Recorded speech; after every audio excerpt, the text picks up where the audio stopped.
India, a treasure trove of craft, a land where the terrain, climate, language, culture and the associated art forms change every few kilometers. A land where a large section of the country's population earns its livelihood from handlooms, textiles and handicrafts handed over from generation to generation, along with the stories that have been told, untold and some yet to be discovered in the bylanes of towns and villages, far away from the city lives as we know it.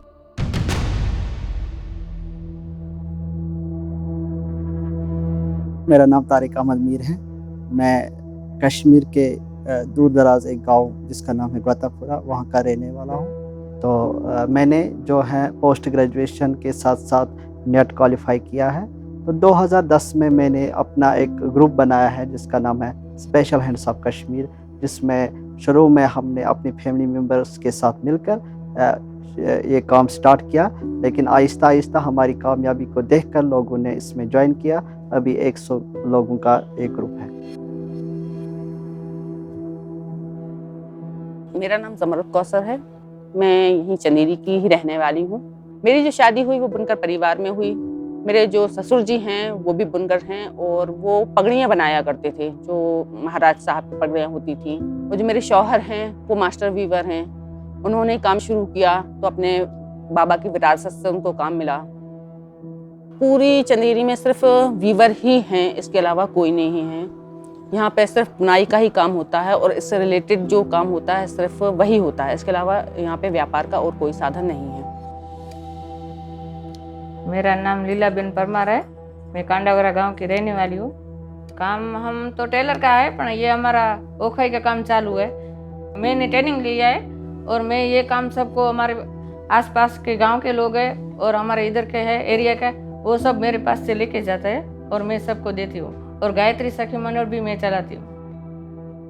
15-17 design बनाई है मैंने ओखाई की, वो सब online बनाई है। वो online मेरे को भेजते हैं PDF करके, और सब मैं ऑनलाइन ही बनाती हूँ। वो ट्रेनिंग मेरी ऑनलाइन लिया है सब।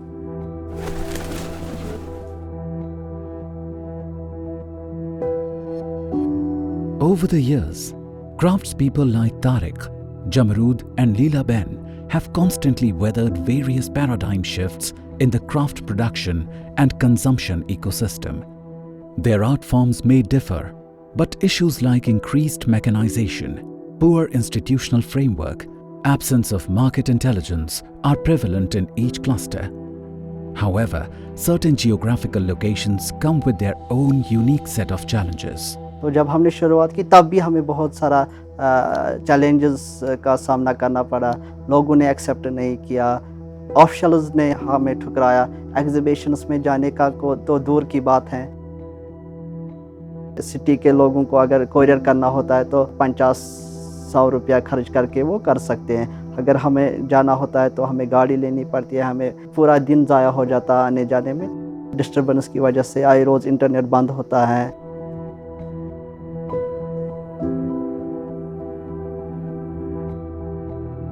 पिछले 3 सालों से पूरे बिज़नेस का जो सेक्टर है ये इस पे असर हुआ है।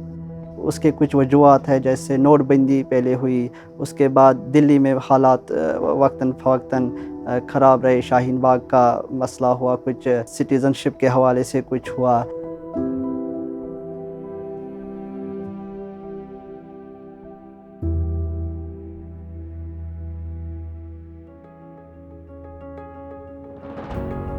History may recount tales of Chanderi silk and saris receiving royal patronage. The chaotic state of the weaving business has long needed a stimulus, a spur. बचपन से यही बाप दादा के ज़माने से ये काम होता चला आ रहा है, चंदेरी साड़ी का बुनाई का। तो हमने भी यही करा और डिज़ाइन बनाने का हमें शौक़ था, तो हम घर में हाथ से बनाते रहते थे। तो हाथ से डिज़ाइन करने में प्रॉब्लम ये आती थी, कुछ अगर थोड़ा भी इधर उधर हो जाता तो पूरा हमारा ग्राफ ख़राब हो जाता था। उसी दौरान एक यहाँ पर NGO आया, वो चंदेरियान करके था। उसमें उन लोगों ने ट्रेनिंग वो लोग दे रहे थे, मैंने भी उसमें ट्रेनिंग ली। जब से ये डिज़ाइन का जो काम शुरू हुआ वो वहाँ से शुरू हुआ। चंदेरी साड़ी में डिजाइन बनते हैं वो इससे बनते हैं ग्राफ पे। बंडर बीफ का ये सॉफ्टवेयर है जैक ड्रॉ। पहले क्या कि डिजाइन कुछ ही बन पाते थे, तो ये डिजाइन बदलने हैं तो कम से कम 8-15 दिन लगते थे, और अब जो कंप्यूटर आ गया तो वही डिजाइन अब 1-2 दिन में बनने लगी, तो कारीगरों का उससे काम बढ़ गया। और अब क्या है कि जो ऑनलाइन भी हो गया है, चंदेरियान के माध्यम से उन्होंने इंटरनेट लिया है। चंदेरी में 2009 में वाईफाई कर दिए थे उन्होंने। Craft clusters are peppered across India, town after town, and their narrow lanes, where the sound of life in looms is giving way to mouse clicks and smartphone notifications.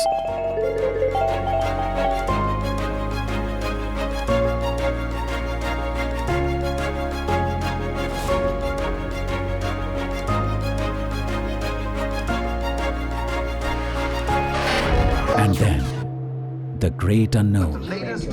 Corona के आंकड़ों में India COVID numbers. As big cities of India caved in, the ripples were felt across these smaller towns. These crafts, while beautiful, became non-essential discretionary items. एक वक्त जब ऐसा आया, एक lockdown भी आ गया। जब लॉकडाउन आया तो हमारी स्थिति पूरी तरह से बंद हो गई। कानी वीविंग कम से कम 600 साल पुराना काम है, और ये ज़्यादा हम पश्मीना में ही करते हैं। काफ़ी इंट्रिकेसी का काम है इसमें, ये वीविंग एंड डिज़ाइनिंग है, और एक कारीगर को कम से कम 6 महीने का काम एक साल में निकलता है। ये तो ऐसा प्रोडक्ट है, इसके जो कस्टमर है, इसके जो शौकीन है, वो तो समझ लीजिए मेट्रोपॉलिटन स्टेट्स में है, तो हमारे लिए ये मार्केटिंग फैसिलिटी ख़त्म हो गई। हम लोगों को लूम चलाने के लिए पैसे की ज़रूरत थी, और हमारे पास में मटेरियल भी लगभग उतना ही था, क्योंकि मालूम नहीं था कि ये इतने टाइम के लिए बंद होने वाला है। हम लोगों को स्टॉक करके नहीं रखा था। कभी वो दूसरा गांव का काम मिलता था तो कभी रहता था, कभी नहीं रहता था। तो ओखई का आता है तो ऐसा है ना कि ये महीने ये हो गया, वो महीने हो गया। ये तो आया था और बाद में गया नहीं, क्योंकि सब बंद हो गया था। ऑफिस ने सब काम भी आता नहीं था, जाता नहीं था, तो बैठे थे। कभी बोलती थी बहनों के काम नहीं आए, अभी नहीं आए, कोरोना है तो नहीं बेचते। हमारा जो प्रोडक्ट्स हैं, जब तक ना हम कस्टमर्स के पास पहुंचेंगे तब तक इसकी बिक्री ज़्यादा मुमकिन नहीं है। तो हम नहीं जा पाए बड़े बड़े शहरों में, बड़े बड़े बाज़ारों में, तो कोविड ने हमें बहुत पीछे धकेल दिया। जो ऑर्डर है वो कोरोना वोरोना उससे मांगता नहीं, ठीक है, मानेगा। जो हमारे पास स्टॉक रहता है उसके कोरोना के वजह से वो स्टॉक ऐसा ही रह गया। उससे कस्टमर कहता है हमारे पास अभी मत भिजाओ, हमारे ज़रूरत नहीं है अभी। हमने कोशिश किया है कि जो हमारे साथ कारीगर जुड़े हुए हैं, जो हमसे काम लेते हैं, उस वक्त हमारा पूरा अटेंशन था कि कम से कम उनके लिए जो घुटन का टाइम है ये ख़त्म हो जाए। लगभग 70-80 हम लोगों के वीवर्स थे, तो उन लोगों को काम करने के लिए हमको पैसों की ज़रूरत थी। उसके लिए हमने क्या किया फिर कि हमारे पास जितना जो पूंजी थी या हमारा जो पैसा बाहर फैला हुआ था या पार्टी में जो पैसा लगा हुआ था, उनसे हमने कहा कि भाई आपको आप पूरा पेमेंट हमें नहीं दे सकते हैं, लेकिन इतना पेमेंट दे सकते हैं कि हम अपने वीवर्स को चला सकें। तो एक वीवर एक हफ्ते में 2000 काम करता था, 1500 काम करे, कोई 1000 काम करे। हमने कहा कि हम पर लूम पे आपको एक हफ्ते में 500 रुपये देंगे। उसको सेटलमेंट करके हमने ये थोड़ा सा टाइम हमने काटा। In the craft village of Bhojodi in Kutch, Shyamji Vishram works on his looms in open courtyards. Dhabla shawl weaving may have seen a revival in recent years, but COVID-19 spared no one. His day is almost over. The unsold inventory is exactly as it were at the start of the day. As the day rolls into the night, Shyamji retires, hoping for a better tomorrow.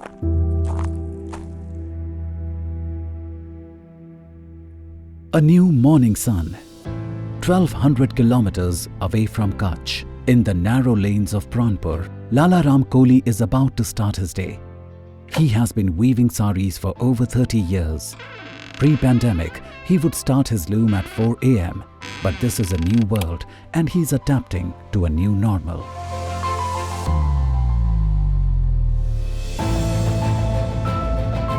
सारे हमारे loom एकदम से आधे loom बंद हो गए sir, आधे चलते रहे और लोग बागों के लिए परेशानी आई उनके लिए। फिर भी हमने 12 साड़ी का लगाते थे तो 6 साड़ी का लगाया सर कि हम आपसे 6 साड़ियाँ बनवाएंगे। फिर देखते हैं आगे स्थिति क्या बनती है। थोड़ा बहुत स्टॉक भी रखा हुआ है, तो हल्के तरीके से अभी जिसको ऑर्डर है, जिसका वो है सेलिंग का काम जो भी हमारा ऑर्डर का, तो हम वो ऑर्डर भी हमारा लेट उठता है। जैसे 3 महीने का ऑर्डर था, वो 4 महीने में भी उठा रहे हैं। ऑर्डर का काम उनका भी नहीं चल रहा है, तो वो पूरा उठाते थे तो आज आधा उठा रहे हैं वो माल। तो उस तरीके से हल्के रूप से हम भी सर करवा पा रहे हैं, हल्के रूप से ही। For a sector that has a majority of daily wage earners, the impact of the COVID-19 pandemic has been colossal. As old ways of trade collapsed and the wounds got deeper, the silver lining came from the younger generation, a reluctant bunch who have long abstained from the craft in search of greener pastures in big cities. मेरे जो शौहर हैं उन्होंने बताया कि चंदेरी में कुछ लोग ऑनलाइन भी काम कर रहे हैं। मसला ये था कि ऑनलाइन काम कर रहे हैं, लेकिन उनके पास भी मार्केट वही था। वो लोग वो नहीं बता रहे थे कि ऑनलाइन मार्केटिंग कैसे की जाती है। किसी ने थोड़ा सा बताया, किसी ने नहीं बताया। इसमें मेरा जो बेटा है उसने मेरी बहुत हेल्प की। हमारे बच्चे करते हैं, हम नेट चलाना ही नहीं जानते, मोबाइल ही नहीं जानते हम कैसा है। We are using internet, but you know, we are sending picture in the WhatsApp. But I am not agree in this business because we are producer. So first we have need to making the goods and some costume or dupatta or the suit and everything, and then we take picture and then send to the website. If they are sold, then we have good, but if they not sell, we have what the work are giving to the our workers. मुझको काम से मतलब है। वो internet मेरा बेटा देख रहा है। बेटा हमको इंटरनेट देखे, वो व्हाट्सअप में या इंटरनेट थ्रू से हमको ये सैंपल निकालेंगे, भाई डिज़ाइन ने ये मांगा था, महाराष्ट्र वाली ने आपको बेंगलोर वाली ने ये भेज दिया था, ये तो भेजना है। वो जानकारी उनको है, किस तरीके से वो कर रहा है, किस तरीके से वो भेज रहा है, वो उनको पता है। मुझको खाली काम कर। इंस्टा पे उसने एक आईडी बनाई, उस पर हम लोगों ने कुछ पिक लोड किए तो उसका रिस्पॉन्स नहीं आया। समझ में नहीं आया कि हम कहाँ गड़बड़ कर रहे हैं। फिर मालूम चला कि इस पर हैशटैग डालना पड़ते हैं, तब जाके ये आगे बढ़ेगी। तो जब मैंने इंस्टाग्राम की आईडी बनाई फनकार चंदेरी हैंडलूम के नाम से, तो उसमें मैंने धीरे धीरे करके फ़ोटो डालना स्टार्ट करे और हैशटैग्स वगैरह यूज़ करे उसमें जो रिलेटेड्स वगैरह होते हैं, और उसमें फिर मेरे धीरे धीरे करके 2000 फॉलोवर्स उसमें हो गए। जब ये चीज़ें आई ना तो ऐसा लगता था जैसे छोटा सा बच्चा नहीं सीखता था, उस तरह से हम सीख रहे थे और आगे बढ़ने की कोशिश कर रहे थे, क्योंकि हमें अपने साथ साथ हमें अपने 80 परिवार और दिख रहे थे। सबसे पहले घर में मैंने फ़ोन लाया तो वो देख रहे थे कि ये कौन सी नई सी मशीन है जो इसने ये क्या बोल रही है, ये क्या इस पे हंस रहे हैं, इस पे लोग वो ये तो थोड़ा सा शॉकिंग हो गया था। पहले हम लोगों को पिक लेना भी सही से नहीं आता था, और जो हम पिक ले रहे थे तो एक तरह से प्रोडक्ट एक तरह से पिक लेते थे तो उसका कलर दूसरा आता था। फिर हम लोगों ने यूट्यूब से मदद ली, मदद करने वाला कोई नहीं था। उसमें देखते थे मतलब एक से ही हमको कलर कैसे आएंगे। मोबाइल्स ख़रीदे ऐसे लॉकडाउन में हम लोगों ने। टेक्नोलॉजी के बगैर इंसान जैसे एक पुराने ज़माने वो स्टोन एज में जाता है। पहले हम फोटोग्राफ बाय पोस्ट करते थे कस्टमर को, और आजकल हम डायरेक्ट उससे मिलते हैं, जैसे वीडियो कॉलिंग करते हैं, उसके साथ व्हाट्सएप पर करते हैं, इंटरनेट थ्रू, उसको सब कुछ हम आमने सामने होती है। ये ज़रूरी है, मतलब अगर हमें आगे जाना है कि तो डेवलपमेंट करनी है तो ये ज़रूरी है, हमें मतलब टेक्नोलॉजी का सहारा लेना पड़ता है। सबसे पहले कश्मीर में अगर किसी ने फेसबुक पे क्राफ्ट के सोजनी के शॉल्स या फ़ोटो चढ़ाए होंगे तो हमने चढ़ाया है, तो तब भी लोग हंस रहे थे कि आप क्या कर रहे हैं, लोग तो अपना सेल्फी दे रहे हैं, वो दे रहे हैं, आप प्रोडक्ट उसकी का फ़ोटो क्यों दे रहे हैं। तो मैंने, क्योंकि मेरे अंदर जुनून था और मेरे रग रग में बसा हुआ है, मेरे खून में ये क्राफ्ट बसा हुआ है, मैंने शुरू से ही I am very much committed to promote this craft. तो मैं अपने सेल्फी के बजाय इसी को तरजीह देता हूँ। आज अगर आप देखोगे कश्मीर में तकरीबन 70% लोग ये काम करते थे, हर घर के बच्चा आज इस अपने अपने क्राफ्ट का फ़ोटो चढ़ाता है।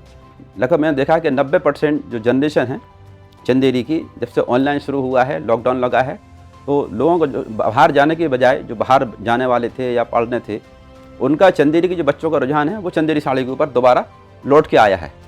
मैंने व्हाट्सएप ग्रुप अपने प्रोडक्ट्स बढ़ाने के लिए बनाया हुआ था, उससे काफ़ी फ़ायदा भी हुआ। उसमें प्रोडक्ट मैंने डाले तो सेलिंग भी हुई।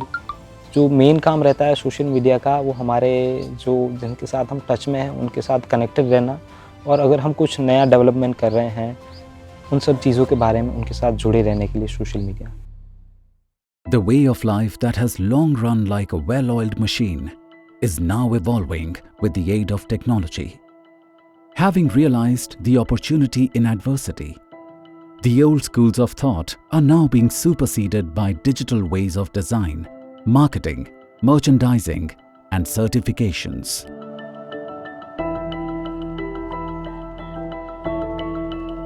प्रोडक्ट जो बनाता है, हर एक प्रोडक्ट उसमें एक आजकल प्रूफ देने पड़ते हैं, क्योंकि हालात ऐसे हो गया, कुछ लालची लोगों ने कि मशीन के हाथ के नाम पर मशीन का करते हैं।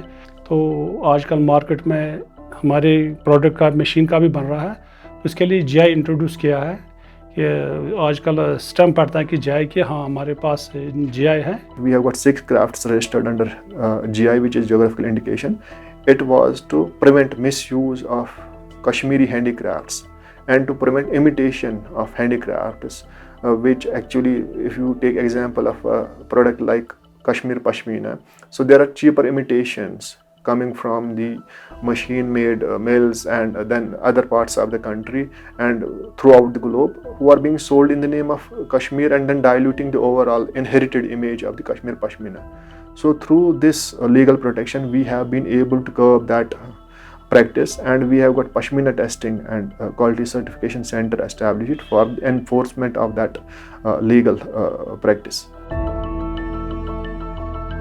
This is our projection microscope. It is having 1200x on-screen magnification.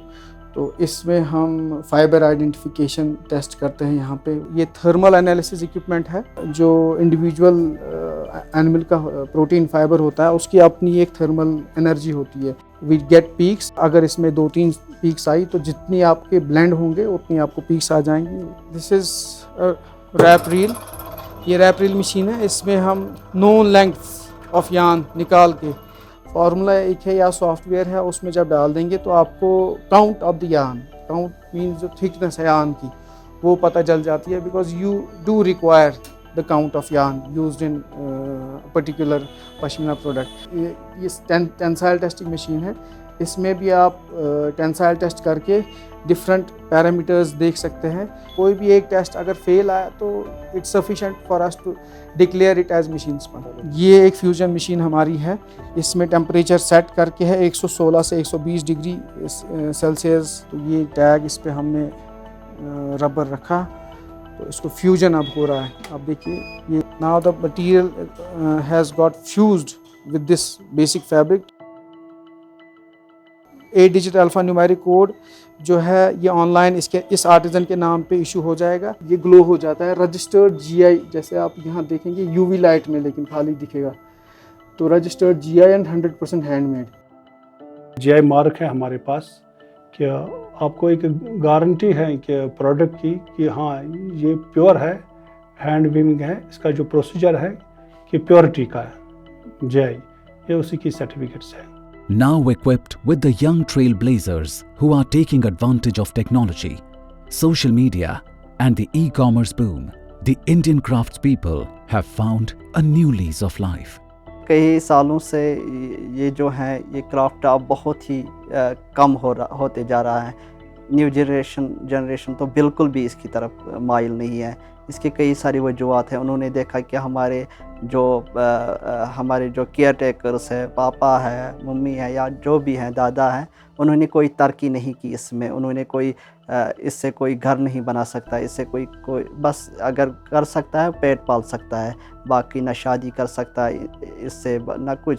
तो उन्होंने देखा कि इससे कुछ हासिल होने वाला नहीं है, तो उनका माइंड तो डाइवर्ट है, वो नहीं चाहेंगे कि ये काम करना। मेरा फादर मुझे ये नहीं करता, इंस्पायर नहीं करता कि तुम ये चीज़ करो, क्योंकि उन्हें देखी है फ्रॉम लास्ट 30 ईयर्स उन्होंने कुछ कमाया ही नहीं इस चीज़ से। सो ड्यू टू दैट उन्होंने मुझे इस चीज़ में आने का नहीं कहा। तो अगर ये चीज़ आगे नहीं बढ़ी, ये आर्ट, कश्मीरी आर्ट कल्चर ख़त्म हो जाएगा, उसका कुछ होगा नहीं। अभी के टाइम में जो हमारा नया जनरेशन है वो पढ़ लिख के, कोई लोगों ने मास्टर्स किया है, कोई लोगों ने MBA किया है, तो वो पढ़ लिख के इस काम में आ रहे हैं। अभी तो मेरी खुद की बेटी है, वो भी पढ़ाई करके टीचर है, दामाद भी टीचर है, वो बेटा भी है, वो भी कंप्यूटर चलाता है। हमारा खुद का काम ही नहीं करते, वो दूसरा ही काम करते हैं। अभी इंटरनेट पे आप देखते हैं कितना काम होता है, तो सब ऐसे आगे ही निकलना चाहते हैं। नहीं, ये तो पूरा मेहनत वाला काम है। जो बीवर्स है उनके बच्चे तो यही सोच रहे हैं कि हम इसको बाहर किस तरीके से बिकती है, किस तरीके से बेचना चाहिए। अब पहले हमारे पास जो सेठ लोग थे वो ही हमारे लिए बताते थे कि भाई बिक नहीं रहा है, बिक रहा है। अब ये इंस्टाग्राम चल रहा है, व्हाट्सअप चल रहा है, फेसबुक चला रहे हैं बच्चे आज के जो, तो वो भी देख रहे हैं। जो मेरे अंकल्स हैं, जो सेकंड जनरेशन थे, उन्होंने ये ट्रेडिशन को कच्छ, गुजरात और इंडिया की बाउंड्रीज़ के बाहर पहुंचाया, इंडिविजुअली सब जगह पे जाके एक्सपेरिमेंट करके। तो उसके बाद जब हमारा थर्ड जनरेशन का आता है तो हम डिजिटल हैं थोड़े, और हमने ट्राई किया कि इंटरनेट या सोशल मीडिया के तरह से हम इन सब चीज़ों को कैसे ऐसी जगह पे ले जाएं जहाँ पे ये सब नहीं पहुँचे, और कैसे इन सब चीज़ों का अवेयरनेस फैलाएं कि एक कच्छ का वीविंग भी है जिसको एक्स्ट्रा वेफ कहते हैं, और इस तरह के प्रोडक्ट्स बनते हैं इन सब में। हम कोशिश कर रहे हैं कि ज़्यादा से ज़्यादा मार्केटिंग लेकर उनको बताएंगे कि अगर आप इसमें भी आ सकते हैं, इसमें भी बहुत सारे जो हैं फील्ड्स हैं जिनमें अपने आप को साबित कर सकते हैं। फैशन डिज़ाइनिंग कर सकते हैं आप, मार्केटिंग में आप डिज़ाइनर बन सकते हैं, आप बहुत कुछ कर सकते हैं, इसमें भी पढ़ाई कर सकते हैं आप। मैं चाहता हूँ कि मैं ये ऑनलाइन प्लेटफॉर्म्स खुद हैंडल करूँ, बिकॉज़ अगर मैं फादर्स को कहूँ उसको काफ़ी टाइम लगेगा इस अडेप्ट होने में, क्योंकि मैंने ये चीज़ें देखी है। और मैं चाहता हूँ कि मैं अपने इस यंग यूथ को भी इस चीज़ से अवेयर करूँ, क्योंकि मेरी इंटरेक्शन उनके साथ ज़्यादा रहेगी और ज़्यादा अंडरस्टैंडिंग रहेगी।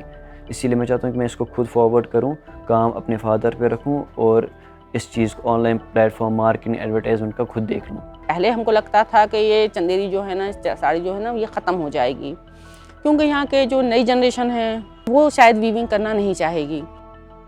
लेकिन लॉकडाउन जब हुआ ना, तो उन लोगों ने जो मार्केट संभाला, तो वाकई में लगा कि जो पुराने लोग थे वो शायद बैठ गए थे। जो नई जनरेशन है, जो लॉकडाउन में जो आगे बढ़ी, वही बढ़ी। और आगे भी हमें लगता है हमारे बच्चे भी, हम खुद चाहते हैं कि हमारे बच्चे इसी लाइन में आए और इसी काम को बहुत आगे तक लेकर जाएं, और जाएंगे भी, क्योंकि हमको लग रहा है कि चंदेरी का भविष्य अब उज्जवल है। The pandemic has opened doors for micro-entrepreneurship for the young generations who were otherwise moving away from the craft in search of white-collar careers. Their renewed passion to forward the legacy through digital business is unmatched. However, what happens when the hands that make the craft need help? How does one forward the legacy then? This is a story yet to be told.